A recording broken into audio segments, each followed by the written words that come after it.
Sing the wondrous love of Jesus, sing His mercy and His grace.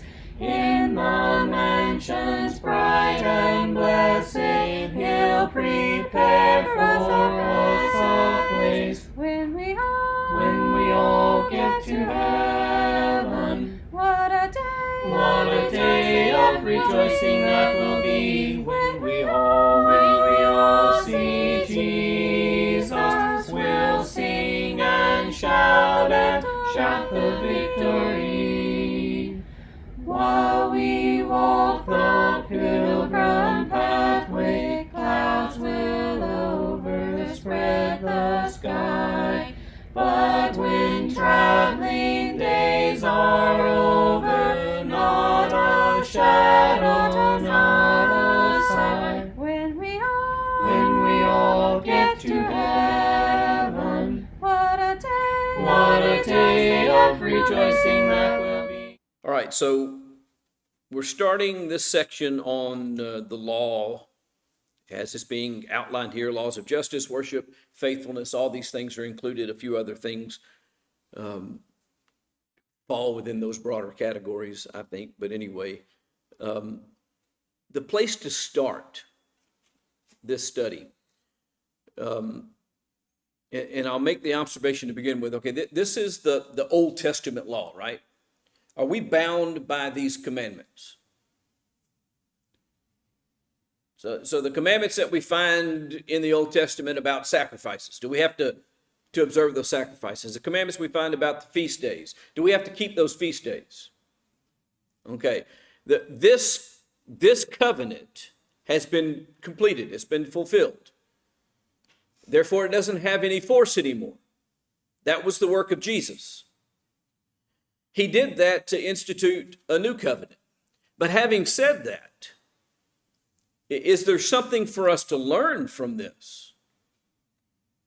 We're not going to be told how to worship God. We're not going to be told everything that we ought to do or how to respond to each thing that happens the way that we're going to look at some of these things. When this happens, this is what the penalty is. We're not bound by that the way that they were. But that doesn't mean there's nothing to learn here.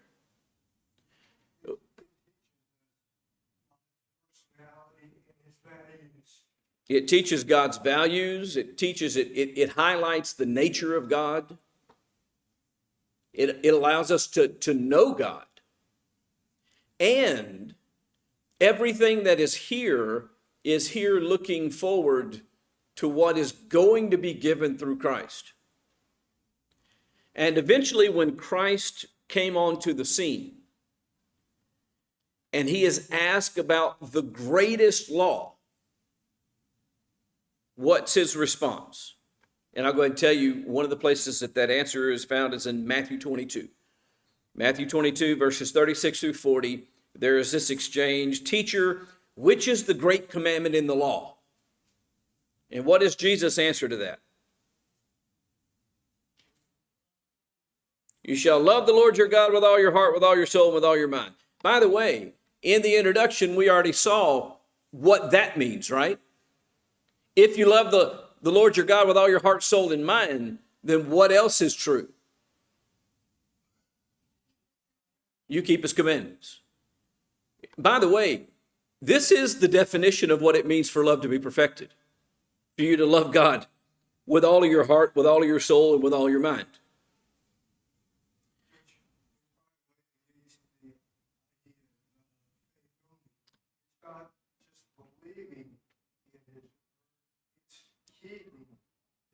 Right. Now, I think that people have a terrible misunderstanding of the word faith. Because I think faith inherently involves more than just belief. But that said, I appreciate the comment and I agree.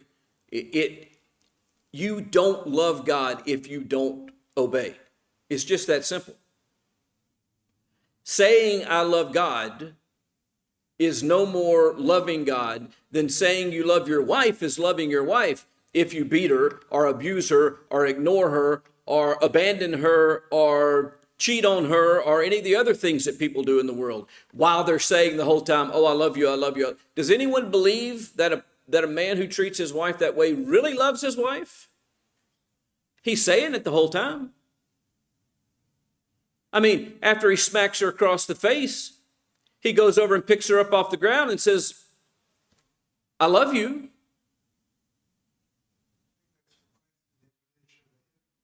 I agree. And so it is to say I love God and not keep his commandments.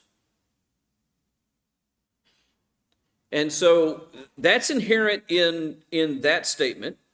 But then the next thing he's asked is this. Well, I ain't gonna say he's asked. In this context that I'm reading from Matthew 22, there's no other questions in conversation. After he says that, he says, the second is like it. You shall love your neighbor as yourself. Now, verse 40 is the key for what we're about to start studying. On these two commandments depend all of the laws and prophets. Everything you read that is a commandment of God given in the law of Moses, everything you read from the prophets is about loving God or loving your neighbor. And so when you read anything, you might read one of these laws in a second when we get to it and scratch your head and say, why? Why would he do that? Why did he say that? Look at it through the lens of either how does this demonstrate love for God or how does this demonstrate love for your neighbor? Because that's what he's doing here. He's teaching us how to love him and how to love our neighbor. That's what's going on here. Do those principles continue on in the new covenant, loving God and loving neighbor? Yes. So understanding those things is paramount to understanding the new covenant and following the new covenant. That's why it's still here. These things were written for your learning. Having that understanding under our belt enables us to better grasp the commandments of the new covenant, which are also given from love of God and love of neighbor, and are actually the extension and fulfillment of these laws.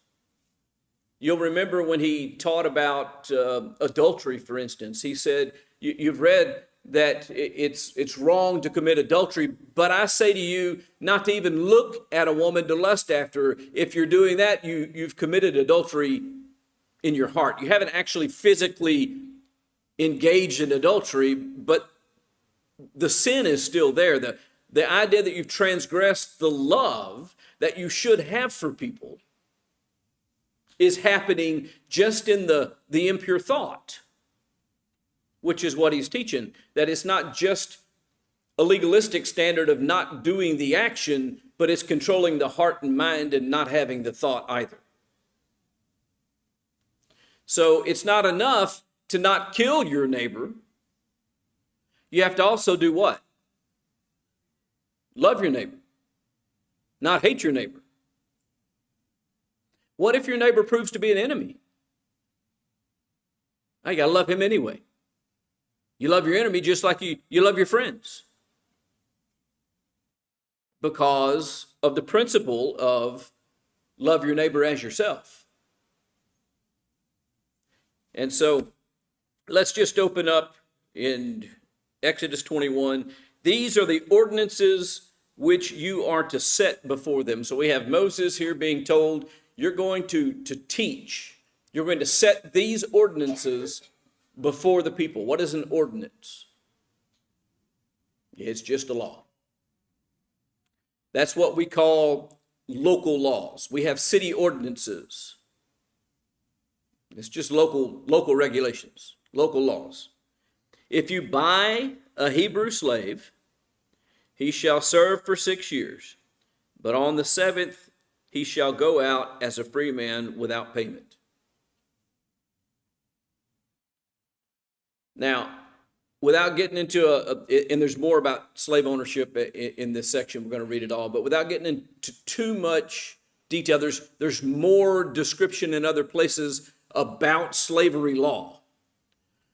But the general thing for you to understand is someone who was in a financial bind and couldn't maintain their home and their family might sell themselves into slavery in order to make some money to take care of their obligations. That's how their economy worked. And he says, okay, if it's a brother, a Hebrew brother, that does this and sells himself into bondage to you, 6 years is it. On the 7th year, he walks out free. He doesn't have to pay you anything. Now, there's some redemption that can be done before then, but that's not the point. The point is, God is saying, look, you got to care about people enough to understand that they have value as individuals, and you don't get to own them. Even if they sell themselves as a slave to you, you pay them for their work is what you're doing ultimately. And then at the end of the 6 years, in the 7th year, they go free and they don't owe you anything. If he comes alone, he shall go out alone. If he's the husband of a wife, then his wife shall go out with him. So if he comes to you and he's not married, then he leaves in the same state that he came to you. If he comes to you and he is married, then he leaves to you in the same state that he came to you. You don't send him out and then say, I'm keeping your wife. If his master gives him a wife, now, he comes single, but while he's there, his master grants for someone who's under his charge to be made on. Let's just to present it like this. I'm a slave of someone and I'm a single slave, but somebody catches my eye that's under the control of my master, and I go to my master and I say, Sally over there has really caught my eye. I would love for her to be my wife, and he grants that we might marry. If the master gives him a wife and she bears him sons or daughters, the wife and her children shall belong to her master, and he shall go out alone. Now that seems harsh, doesn't it?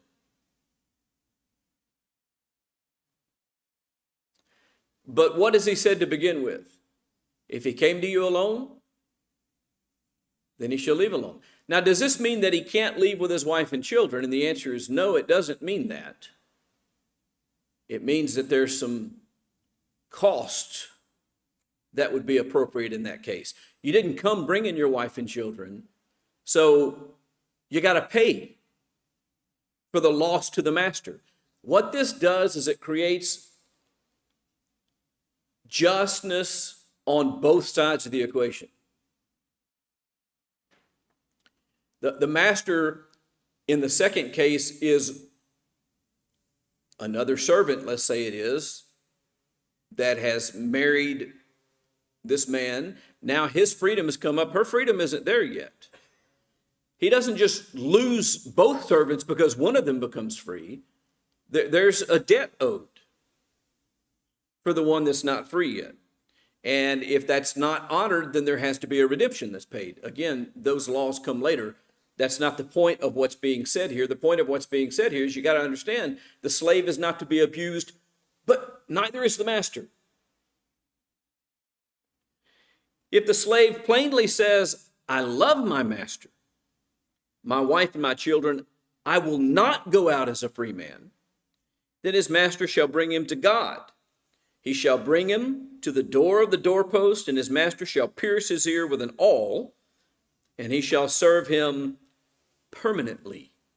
So maybe it is the case that the man says, you know what, my master's a good man, and I love my wife, and I love my children, and I don't want my freedom. I want to stay working for my master. And so he goes to the master and says, I'm yours permanently. Then there's a process. The master goes to God, and then the master goes to his doorpost and drives a awl through the man's ear. What's an awl?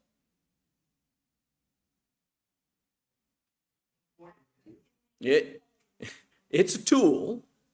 It's a tool that's used to drive holes in things. Think of an ice pick on steroids. That'll kind of give you an idea of what we're talking about. What this does is it makes a permanent hole. So now that there is a sign of this covenant, anyone who has this hole, they know what? He's pledged himself as a permanent slave. What does that have to do with us?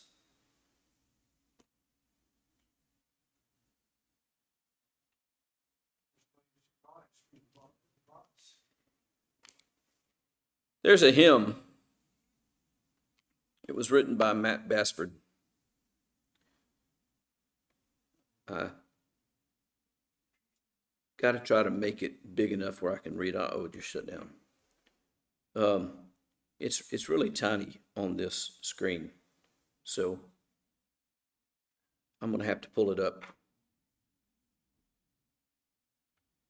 on the app so that I can actually read the lyrics. And it's called Pierce.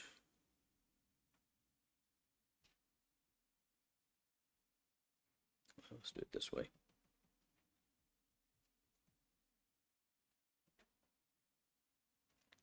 Pierce my ear.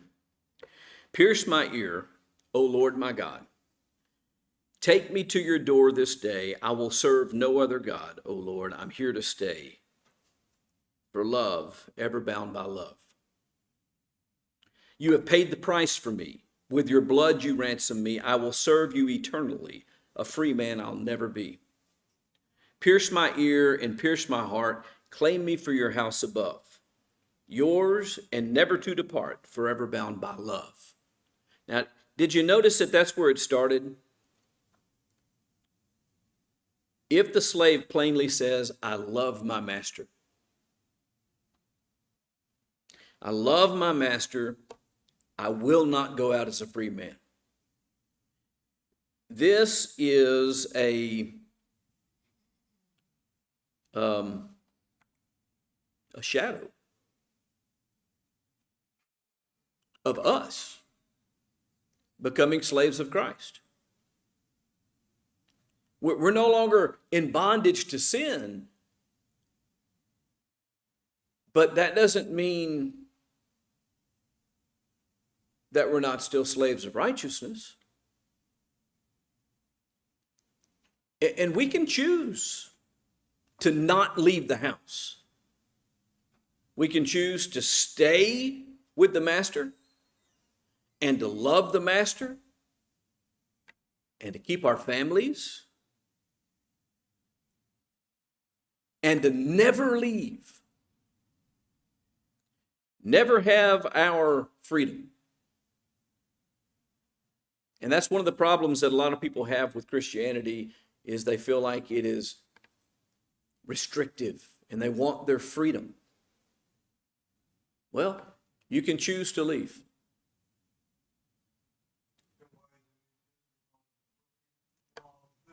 Right.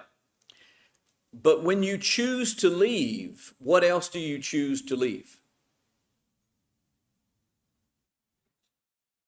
The blessing of the house.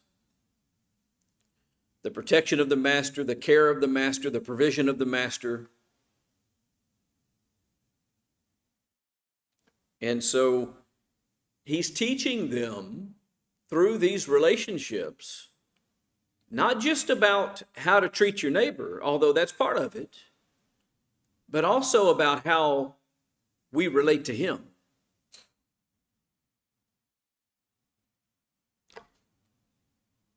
If a man sells his daughter as a female slave, she is not to go free as the male slaves do. Some translations, I actually don't like the New American Standard here. I like the ESV here. She shall not go out as the male slaves do. The idea is this: the female slave has a different workload than the male slave. The male slave is sent out into the field to work the fields, or into the meadows to care for the sheep, or out to do hard manual outside labor, but if you sell your daughter, she's not to be sent out to work like that. If she is displeasing to the eyes of the master who designated her for himself, then he shall let her be redeemed. It's okay, for whatever reason, he's not pleased. Let her be redeemed. What does that mean, let her be redeemed?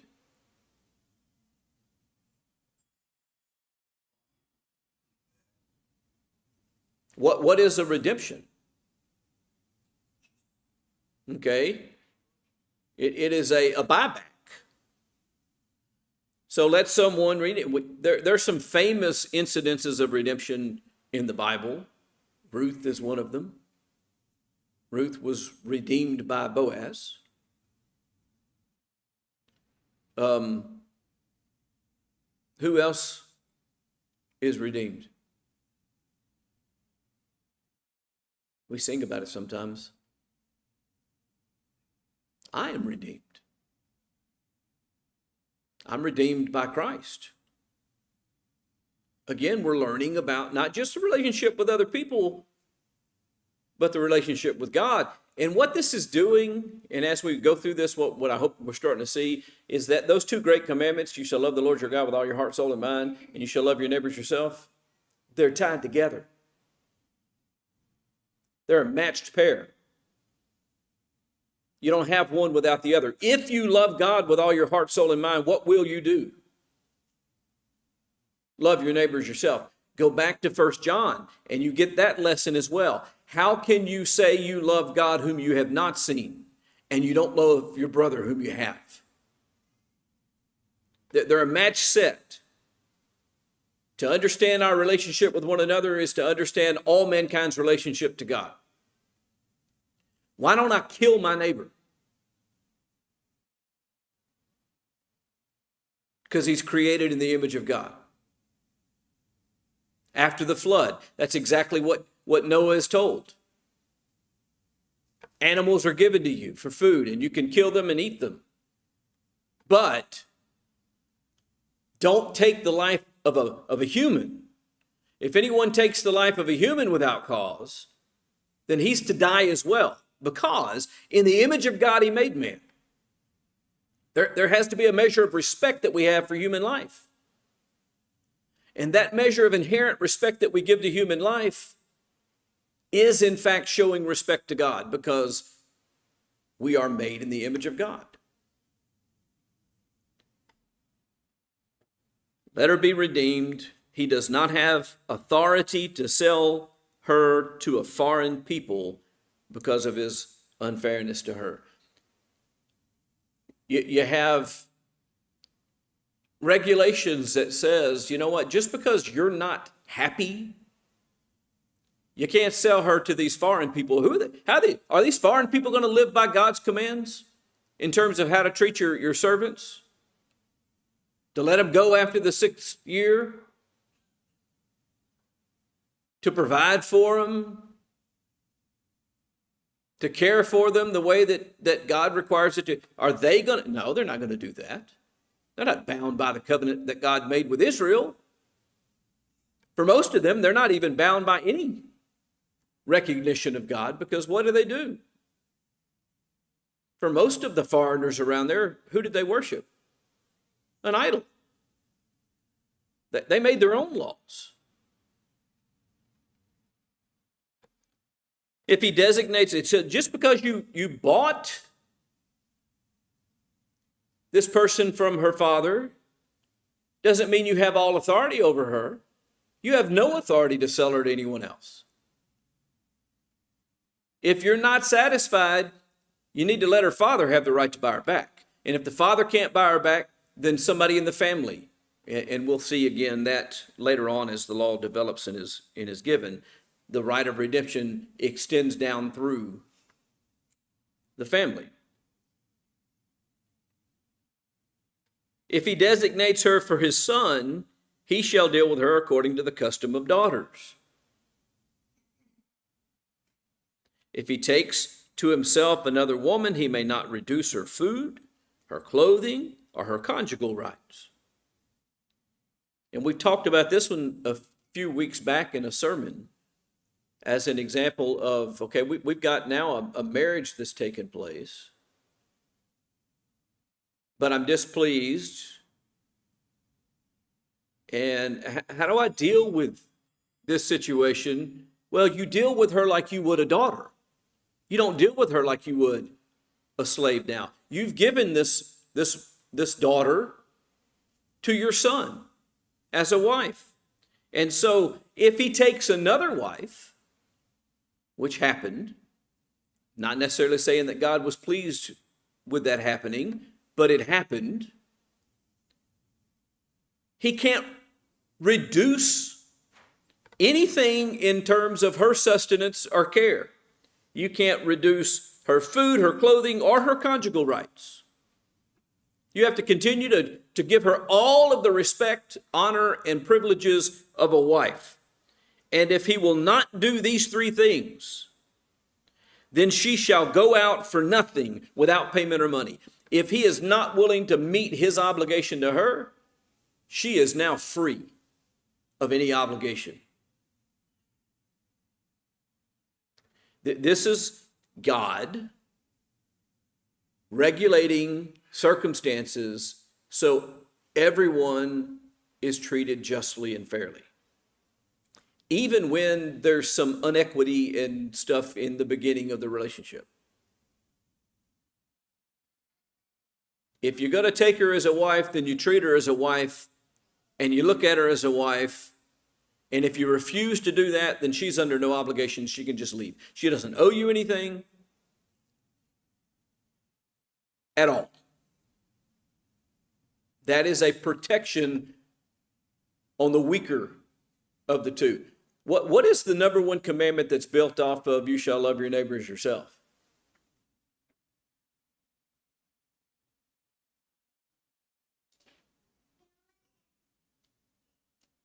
Do unto others as you would have them do unto you, which I've taught about and made the point that that is a law that is governing unequal relationships. In other words, if I have some kind of authority over you, I need to treat you the way that I wish to be treated if I'm the one who's in the weaker position. And so this is same foundational principle here. She's in the weaker position. We're going to make sure she's cared for properly. Got to stop. We're out of time. The Lord wills, we'll pick up around verse 12 next time. That's chapter 21 and verse 12. And I say next time, that's actually it's going to be 2 weeks from now, isn't it? A week from today is the first Wednesday of next month, so it'll be 2 weeks from now. Thanks for your presence and participation. Sing the wondrous love of Jesus, sing his mercy and his grace. In the mansions bright and blessed, he'll prepare for us a place. When we all get to heaven, what a day of rejoicing that will be when we all see Jesus. We'll sing and shout